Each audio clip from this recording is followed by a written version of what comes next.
안녕하세요. 오늘은 돈을 주고받을 때 무슨 일이 생기는가라는 주제로 수업을 시작하겠습니다.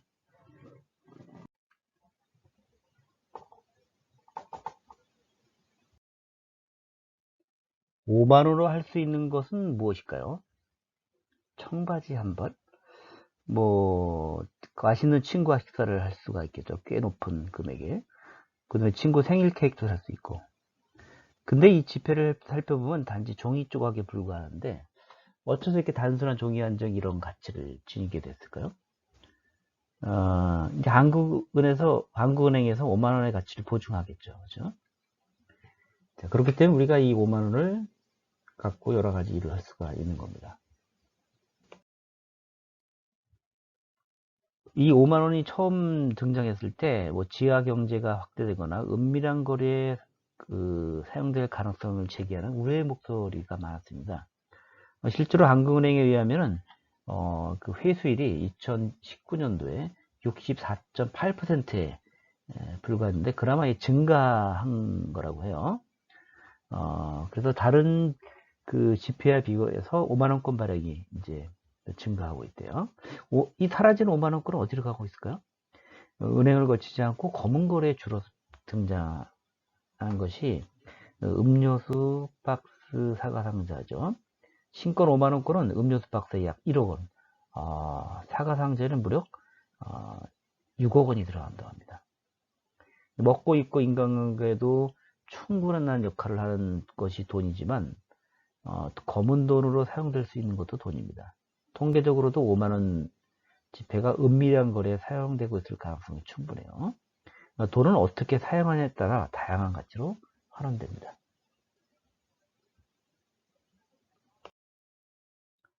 자, 이 돈은 이제 우리나라의 중앙은행이 보증하기 때문에 이런 가치를 가질 수가 있는 거예요. 자, 화폐의 기능은 일단 뭐가 있을까요?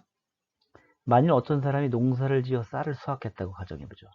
이 사람은 자신이 먹을 만한 양만 남기고 수확한 쌀을 팔아서 옷, 고기, 과일 같은 그 다른 생필품을 구해야 돼요. 근데 교환하려면 무거운 쌀을 이고 다니거나 말이나 소가 필요하죠. 말이나 소는 비싼 값으로 사거나 빌려야 하니까 가진 쌀을 교환해야 돼요. 자, 일단 그 이동수단을 이제 구했다고 가정해요. 그 쌀을 술에 싣고 다니면서 판매자를 찾아야 돼요. 화폐 경제가 아직 활발하지 않았을 때는 주기적으로 장이 열렸어요. 지금도 이제 그 시골에 남아있는 것이 5일장 이런 형태죠.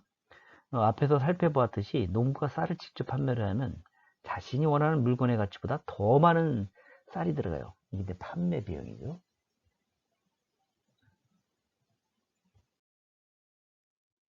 자, 그래서 고대에서부터는 이렇게 그 화폐를 만들어서 이렇게 효율적으로 이제 그 물물 교환을 했어요.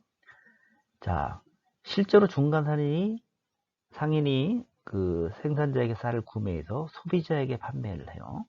만일 상인이 쌀을 살 때 그 쌀 생산자가 필요한 물품으로 값을 줘야 한다면 상인 역시 굉장히 불편할 거예요. 그 생산자가 필요한 것을 일일이 주기도 어렵죠. 이때 필요한 것이 이제 화폐죠. 자, 물고기하고 바꾸시다. 저런 과일이 필요해요. 난 토끼가 필요한데. 뭐, 근데 이제 만약에 그 쌀이 이제 어떤 그 매개 역할을 한다고 보세요. 토끼 한 마리는 쌀 5주먹, 물고기 한 마리는 쌀 1주먹, 과일 한 바구니는 쌀 2주먹. 그럼 이게 이제 쌀이 그 화폐 역할을 하는 거죠. 근데 이제 쌀이라는 것이 또 역시 그 보관도 불편하고 하니까 앞에서 얘기했던 그런 고대 중국에서는 폐와 조개 껍데기 갖고 이제 화폐 역할을 했던 거예요. 자,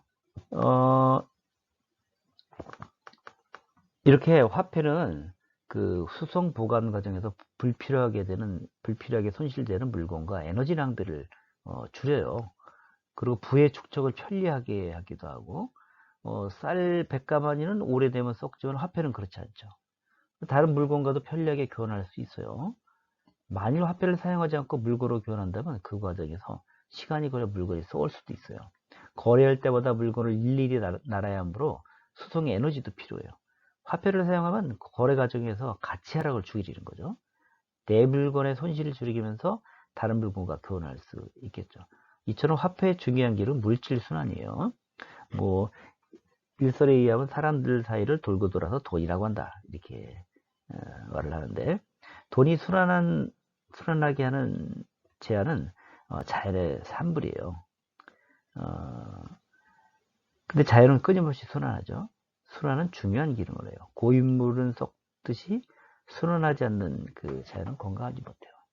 자, 그러면 이제 돈의 기능을 이제 생각해 보기 위해서 한번 자연에서 일어나는 세 가지 순환을 살펴보는데, 첫 번째는 이제 물리적 순환이에요. 물리적 순환은 암석의 순환을 예를 들 수 있어요. 마그마에서 만들어진 화성암이 풍화와 침식장으로 퇴적되어 퇴적암이 돼요. 그 다음에 지각 변동으로 압력을 받으면 온도가 높아진 퇴적암과 퇴적암과 화성암이 변성암이 돼요.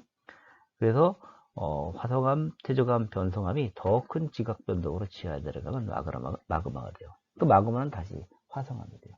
이거 보면은 돈의 순환과 돈에 의해서 자연이 순환되는 것과 물리적 순환하고 비슷하죠. 자, 다음으로 화학적 순환이 있어요. 이건 그 화학적 순환은 탄소 순환이 있는데, 지구는 생물권, 암권, 기권, 수권으로 나눌 수 있는데, 이 사이를 탄소를 매개로 이루어져 순환이 발생해요. 대기 중 이산화탄소는 녹색 식물의 광합 등에 의해서 탄수화물로 축적이 돼요. 이게 포도당이죠. 포도당과 녹말. 식물에 그 축적된 탄수화물은 동물의 먹이가 되고, 영양분을 먹은 동식물은 호흡으로 이산화탄소를 배출하고, 동식물의 사체나 배설물에 있는 탄소는 세균에 의해서 분해돼서 공기 중에 이산화탄소 형태로 배출돼요. 과거 고생될 때 동식물의 사체가 퇴적되어 만들어진 것이 바로 석유, 석탄, 이런 거죠. 이런 화석연료는 인간에 의해서 체결되어 연료로 사용되고, 이때 발생된 이산화탄소는 다시 대기적으로 돌아옵니다. 자, 다음으로 그 생물학적 순환이 있어요. 생물학적 순환은 먹이 그물이 있어요. 생물은 분해자, 생산자, 소비자로 나눌 수 있어요. 세균은 분해자로 사체를 분해할 때 순환시켜요. 생산자는 녹색 식물로 광합성으로 영양분을 만들어요. 소비자는 식물을 먹는 1차 소비자, 1차 소비자를 먹는 2차 소비자, 1차와 2차 소비자를 먹는 3차 소비자로 나눌 수 있어요. 이 그물망이 복잡해야 외부 변화에 견딜 수 있는 자정 능력이 커져서 건강한 상태를 유지할 수 있어요. 그물망이 단순하면 외부 충격에 고리가 한둘 끊어졌을 때 그 그물코가 벌어지고, 연쇄적으로 다른 고리까지 끊어져서 커다란 구멍이 생기게 되죠. 결국 그물이 구실을 못하게 되죠. 생명의 그물이 단순하면 환경 변화로 어떤 생물이 멸종했을 때 먹이 순환고리가 깨지고, 그 생물과 관련된 그물이 파괴돼서 다른 생물까지도 생존의 위협을 받게 돼요. 따라서 그물망이 복잡하다는 것은 외부 변화가 있어도 견뎌낼 힘이 크다는 것이죠. 그물망이 복잡하다는 것은 다양한 종이 산다는 것이므로, 종이 다양하면 생태계가 안정되는데 반드시 필요한 겁니다.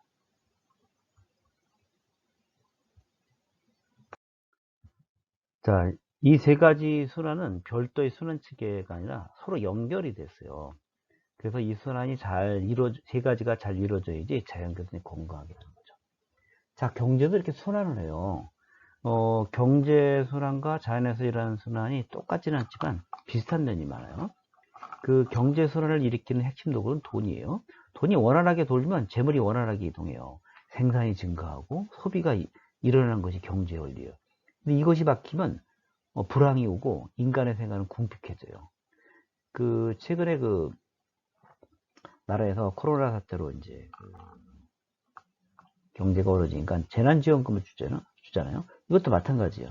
뭔가 이렇게 어려졌을 때 재난지원금을 줘가지고 돈이 돌게 하는 게 바로 이런 건데요. 자, 그래서 근데 이제 이런 경제 활동은 자연의 순환도 촉진시켜요. 과거에는 불가능했던 자원의 이동이 가능해지죠. 점심에 멕시코에서 생산한 아보카도를 먹으면 이제 경제 순환에 기여한 셈이죠. 자, 경제순환이 자연계순환과 다른 점은 자연의 자전적으로 고려하지 않아요. 이것은 시간의 문제인데 자연순환은 생각보다 서서히 일어나기 때문에 자연의 구성원이 적응할 시간이 있어요. 그러나 인간의 경제행위로 일어나는 변화는 너무나 급격해서 자연의 구성원이 적응하지 못하고 영원히 사라질 수 있대요. 뭐 그 앞에서 수업했듯이 아보카도에서 멕시코 농민들이 죽는 일이 일어나죠. 그렇죠? 마찬가지로 이런 인간에 의해서 일어나는 순환 때문에 수많은 생물종들이 멸종하고 있어요. 자, 인간의 경제활동은 화성열도를 사용하면서 지구에 미치는 영향과 규모가 커졌어요. 그래서 그 노벨 화학상 수상자인 팔 크루처는 전제를 인류세라고 부르자고 제안을 했어요. 그 인류세의 시작은 내연기관을 발명하여 산업혁명이 발발한 18세기 후반부터로 보기도 하고, 최초의 핵실험으로 지구상에 거의 존재하지 않는 플루토늄 등 다양한 방사성 원소가 지구 전체에 확산돼서 지층의 띠가 만들어졌어요. 그게 바로 1945년 7월 16일인데 이때부터 이제 보기도 했어요. 자, 인류세란 말을 보면은 우리가 지층을 구분을 하죠, 그렇죠? 성캄브리아기, 그 다음에 고생대, 중생대, 뭐 신생대 이렇게 되었죠. 그 지층을 구분을 할 때 지질시대를 이렇게 구분을 하는데 이제 이거를 이제 그 지층의 구분의 한 종류를 이제 인류세라고 하는 거예요. 어떤 지층에 큰 변화가 일어났을 때 그거를 이제 지질시대로 이름을 바꾸는 거거든요. 예를 들면 성캄브리아에서 큰 지층의 변화가 일어나서 고생대가 되는 거거든요. 근데 여기 그림에 보면은 과거에 이제 여러 가지 그 화석들이 이제 지층이 나타나죠, 그렇죠? 근데 지금의 지층을 파면은 이렇게 플라스틱이죠, 그렇죠? 플라스틱이 나온단 말이에요. 그럼 아주 먼 훗날에 사람들이 보면 우리가 살았던 이 인류가 살았던 지층에 플라스틱이 많다 이 말이에요. 그럼 이게 바로 이제 인류세다 이 말이에요, 그렇죠? 또는 이제 앞에 얘기한 것처럼 뭐 또 방사능 물질이 만들어져서 방사능 물질이 만들어지는 지층이 특별히 있다. 또 이제 인류세라고 하는 거죠, 그렇죠?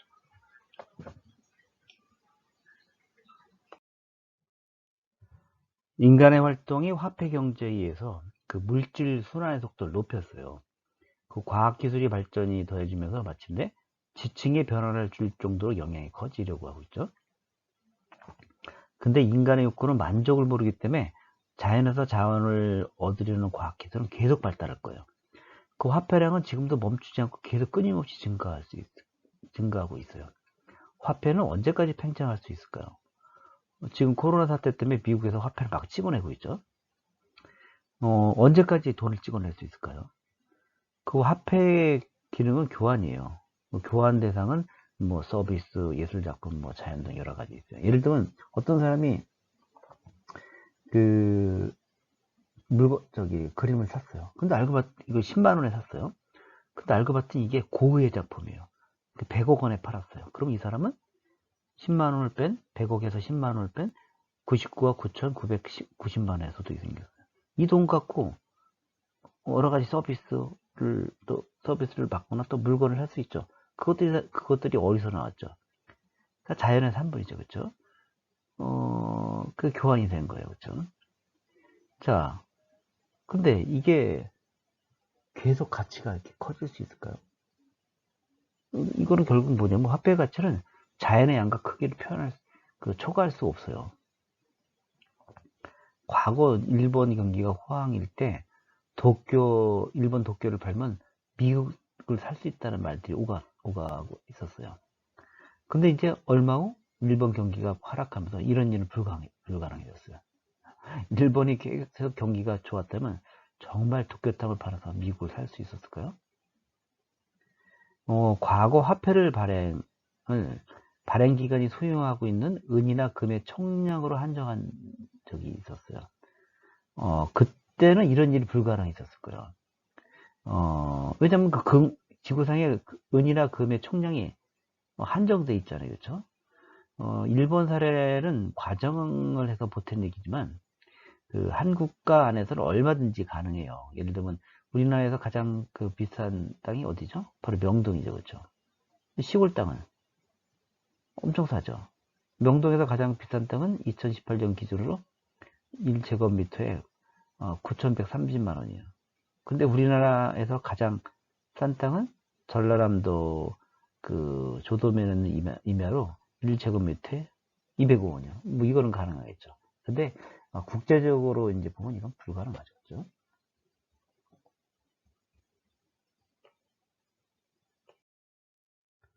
자, 화폐는 잉여 생산물, 즉 먹고 남은 생산물이 생긴 후에 만들어졌을 가능성이 커요.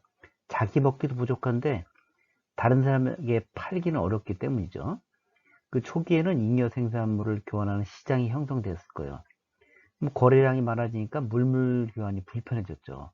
그래서 다 같이 인정하는 물건을 이용해서 상품을 교환하고 거래를 간편하게 할 필요성이 생긴 거죠. 그때 아무거나 이용해서 교환할 수 없었죠. 당시에는 귀하고 널리 사용될 수 있을 만한 물건을 화폐로 사용했어요. 화폐는 재물과 비단이라는 의미예요. 화폐란 자체가. 동양에서는 옛날에 비단을 돈으로 사용했어요. 3000년 전 중국 상나라에서는 보배 조개를 화폐로 사용했어요. 이 상자는 맛 자체가 뭐죠? 이 상인이라는 거죠. 그래서 이 상나라는 이제 상업이 이제 융성했어요. 이 나라는 내륙에 위치한 나라에서 조개가 귀했기 때문에 그 조개를 이용한 거죠. 화폐의 재질은 사실 상관이 없어요. 그냥 그 가치를 인정하면 돌도 화폐로 이용할 수 있어요. 근데 이후에는 구리, 은, 금 등 가치가 높은 금속으로 화폐를 만들기 시작했어요.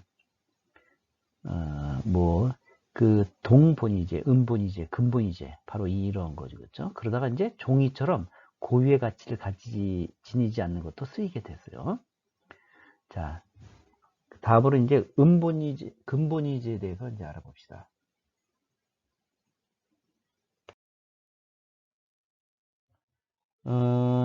이게 이제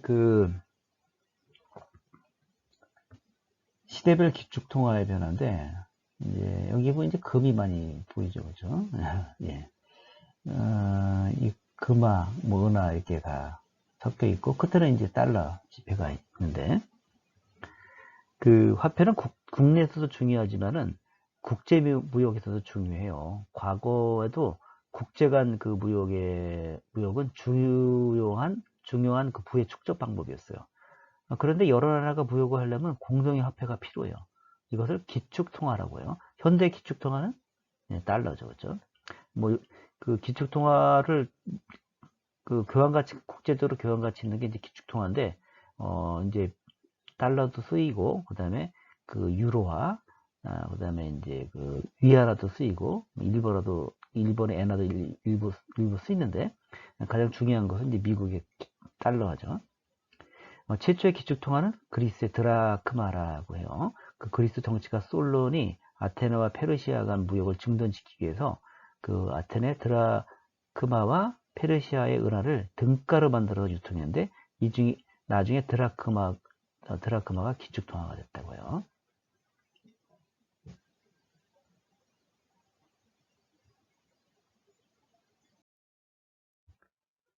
자, 현대의 기축통화는 미국의 달러예요. 달러는 원래 근본위제였어요. 지금 미국 연방중앙은행은 달러를 금으로 바꿔주지 않아요. 이 근본위제는 1819년 영국에서 최초로 시작됐는데, 이게 붕괴가 되는데, 그 이유는 세계대공황 때문에 그래요. 1929년에 세계대공황이 일어났는데, 각국 정부는 이제 그때 기축통화가 이제 파운드화였어요. 즉 이제 영국 파운드화, 기축통화를 금으로 바꾸는 지도인데, 이렇게 해서 국제적 신뢰를 유지하고 있었는데, 제1차 세계대전 이후에 영국은 보유하고 있는 금보다 더 많은 돈을 찍어내게 됐어요. 그래서 어떤 일이 생기냐면, 영국과 프랑스를 비롯한 연합군이 이제 전쟁 채무가 커져서 패전국인 독일에 막대한 배상금을 내라고 요구했어요. 그러나 독일은 배상금을 갚을 능력이 없었고, 결국 우경화해서 나치가 정권을 잡고, 그래서 세계 제2차 세계대전까지 일어나게 됐습니다. 자, 1944년 미국은 당시 세계 금의 80%를 보유하고 있었어요.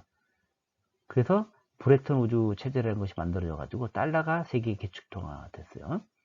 그런데 미국이 계속 재정을 방만하게 운영하니까 프랑스가 협약에서 탈출했어요. 게다가 그 베트남 전쟁으로 막대한 전비를 지출하게 되자 이제 1971년 8월 15일 날 미국의 닉슨 대통령이 금태한 정기를 선언했어요. 이제 달러를 금으로 바꿔주지 못한다. 이후 미국은 금보유랑과 상관없이 달러와 국채를 마구잡이로 발행하게 돼요. 그래서 흥청망청 돈을 쓰던 미국은 수출보다 수입이 많아져서 경상수지가 적자가 되고, 그 다음에 세금 수입보다 정부 지출이 많아졌어요. 그 재정 적자가 일어나죠. 이거를 이제 쌍둥이 적자라고 해요.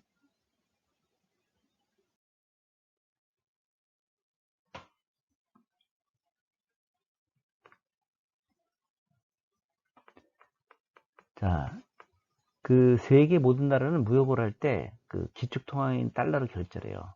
그런데 그 물건값은 그 나라의 화폐에 의해서 정해져요.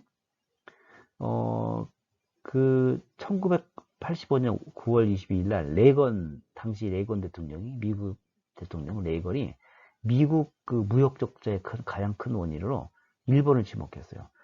엔화 가치를 일방적으로 그래서 올려버렸어요. 그러니까 뭐냐면 일본이 돈의 가치가 높아지면 어떤 일이 생기냐면 이제 수출하려면 어떻게 될까요? 자기네 돈의 가치가 높아지니까 수출하기가 좀 힘들어지죠, 그렇죠? 만약에 엔화 가치가 낮으면은 일본에서는 만든 물건이 외국에서 살 때 싸죠, 그렇죠? 그러니까 마구 이제 싼값에 수출이 되는 거죠, 그렇죠? 근데 엔화 가치를 높아버리니까 수출이 수출이 줄어드는 거죠. 이것을 프라자 합의라고요. 경제 원리에서 자연스럽게 화폐 가치가 결정된 것이 하나 정치적 압박으로 이제 이루어지는 거죠. 완전히 좀 미국이 좀 깡패죠, 그렇죠? 왜냐면 이제 가장 강대국이니까 이렇게 정치적으로 이제 압박을 발생하는 거죠. 엔화 가치가 올라가면 이런 일이 일어나요. 엔화의 가치와 달러가 교환하는 비율, 즉 환율이 높아지는 거죠. 일본의 그 물건 수출 가격이 높아지고, 만약에 환율이 10% 올라가면 그 전에 일본 물건 100개를 100만 원에 살 수 있었는데 이제는 110만 원을 줘야 돼요. 그럼 일본의 생산 요건은 그대로지만 환율이 올라가서 물건값이 한 개에 10,000원에서 11,000원이 되는 이런 억울한 일이 발생해요. 그러면 대개 필요한 물건의 개수를 줄이고 돈에 맞추죠, 그렇죠? 그러면 수입하는 나라가 100개가 아니라 91개 정도를 사거나 물건의 개수를 맞춰 싸게 파는 다른 나라를 찾게 되죠. 그러면 일본이 전반적으로 수출량이 줄어들어서 경제가 하락하게 되죠. 그래서 엔화 가치가 높아져서 일본 물건이 비싸지자 이를 계기로 싼 값으로 무장한 미국이 중국으로 수출을 시작했고, 중국이 경제대국으로 발돋움하게 될 계기가 됩니다. 근데 이제 반면에 엔화가 강세가 돼서 수출은 줄어들었지만 어떻게 됐냐? 자기네 돈이 굉장히 상대적으로 비싸니까 어떠냐면 상대적으로 미국의 물건들이 싸요. 그래서 어떠냐? 미국의 부동산을 마구 사들였어요. 지금 일본의 큰 어떤 빌딩 같은 경우, 그런 것, 그 다음에 미국의 있던 영화사들, 이런 것도 일본이 샀다고요.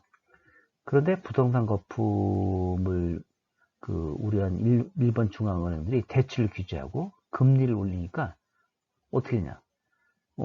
낮은 금리를 이용해서 막 집을, 돈을 대출받아가지고 집을 사는 사람들이, 문제가 생긴 거죠. 부동산이 폭락한 거예요.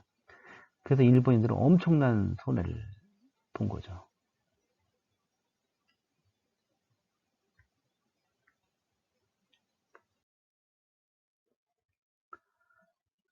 자,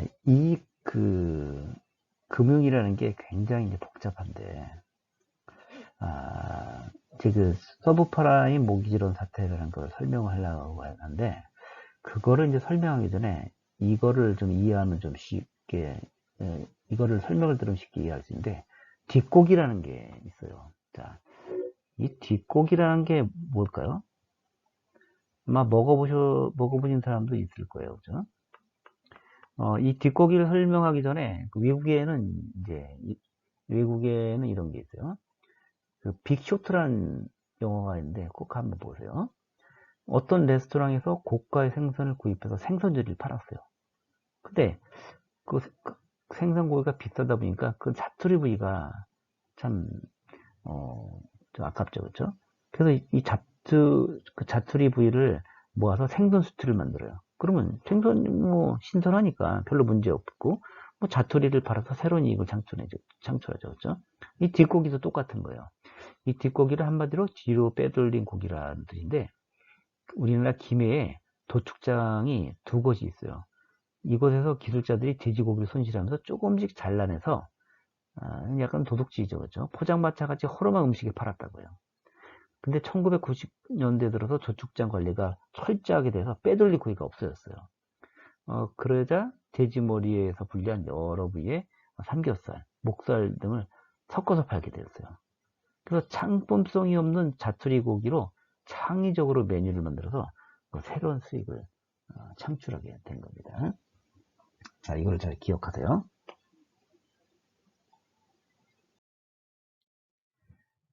자, 이제 서브프라임 모기지론 사태를 설명을 드릴게요.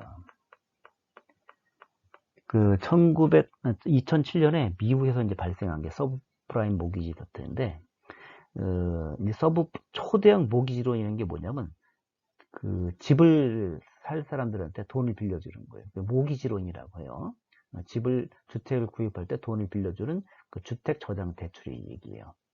예를 들어 10억짜리 집을 살 때 4억만 내고 6억을 빌리는 거죠. 근데 이때 신용 등급이 확실한 수익과 재산이 있는 것을 프라임 등급.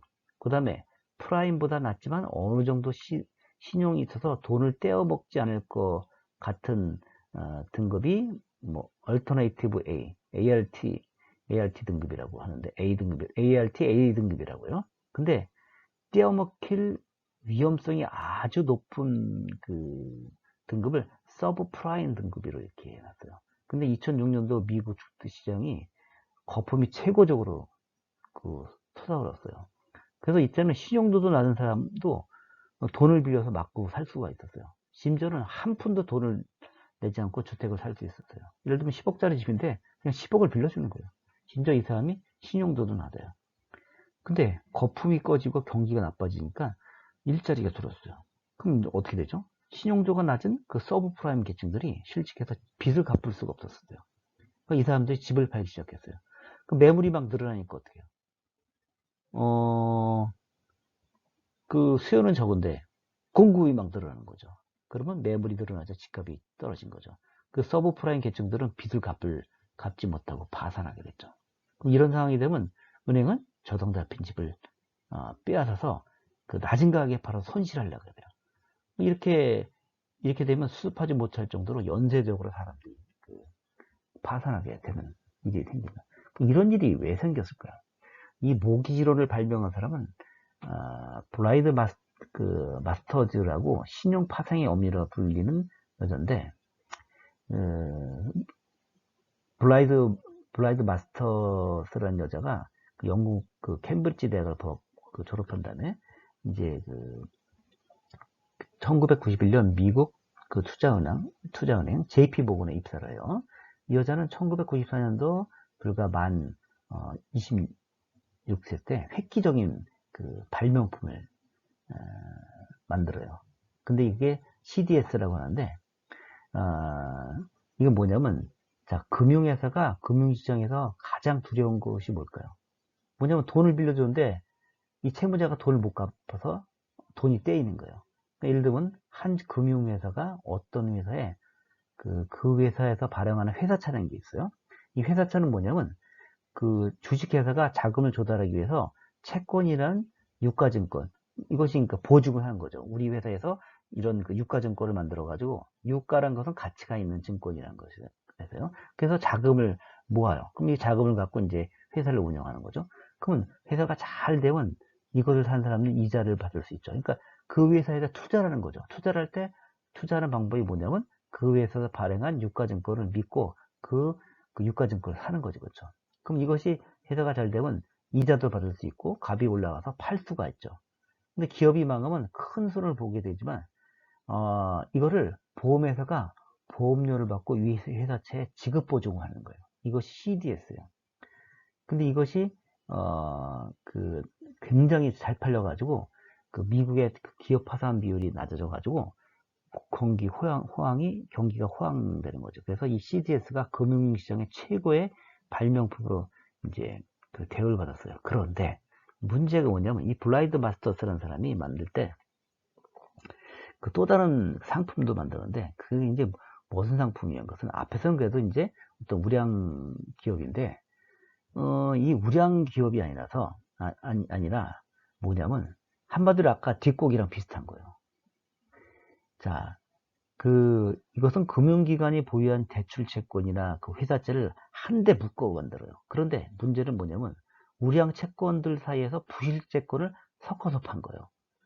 신용등급이 낮은 채권이 섞였지만 그 보험회사와 그 아까 했던 CDS 계약 이걸 맺으면 부도위험이 낮아져서 높은 신용등급을 받아요. 뒷고기처럼 그 상품성이 없는 자투리국을 이용해서 상품성 있는 요리를 만드는 것은 지구 환경에 해를 끼치지 않아요. 그런데 이 서브프라임 모기지로는 신용등급이 낮은 채권을 높은 채권과 섞여서 신용이 높은 것처럼 위장하는 게 문제가 생긴 거죠. 이것은 윤리적인 문제뿐만 아니라 어떤 금융생태계에 큰 문제를 일으키는 거죠. 즉, 실제하지 않는 가치를 창출하는 게 이제 문제죠. 그렇죠? 자, 그 서브프라임 모기지론으로 제출을 해서 산 집이 가격이 올랐다고 가정해보요. 근데 집값이 떨어지기 직전에 적절한 시기에 큰 수익을 보고 팔았어요. 이렇게 해서 100만 달러를 벌었다고 생각해봐요. 이 100만 달러로 식료품을 샀다고 생각해봐요. 100만 달러어치의 농산물은 사람의 생존을 연명하게 하는 도구적 가치가 있어요. 근데 이때 지불한 100만 달러는 실제하는 가치를 팔아서 번 돈이 아니에요. 현대사회는 육체노동과 정신노동으로 돈을 번보다 이렇게 금융거래를 통해서 돈을 버는 사람들이 수입이 좋은 경우가 많아요.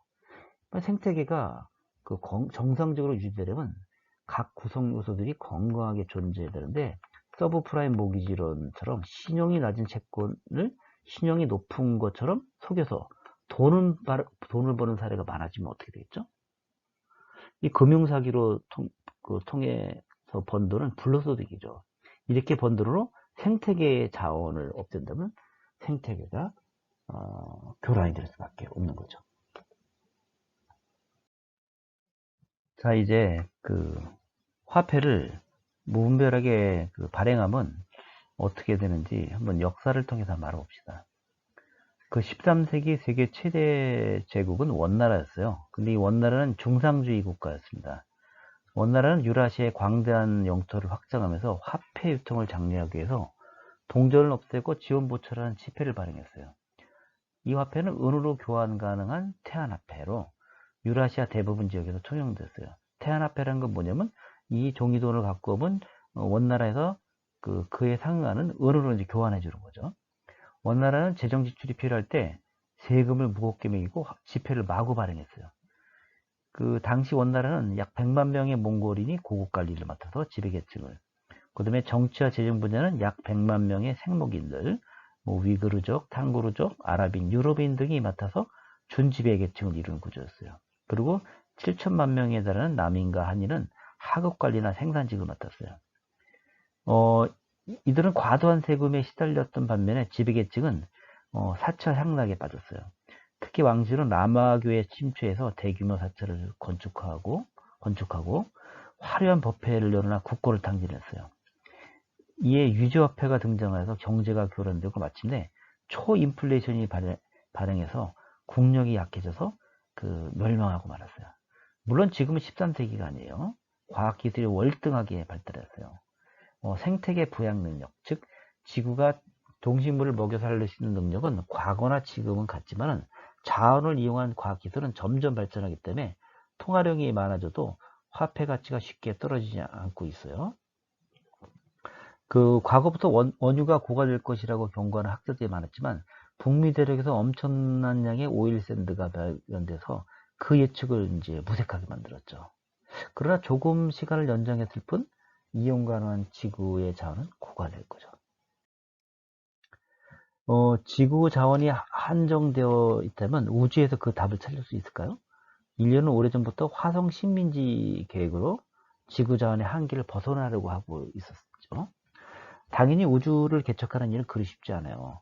일단 외계로 이주하는 데는 막대한 에너지가 소모돼요.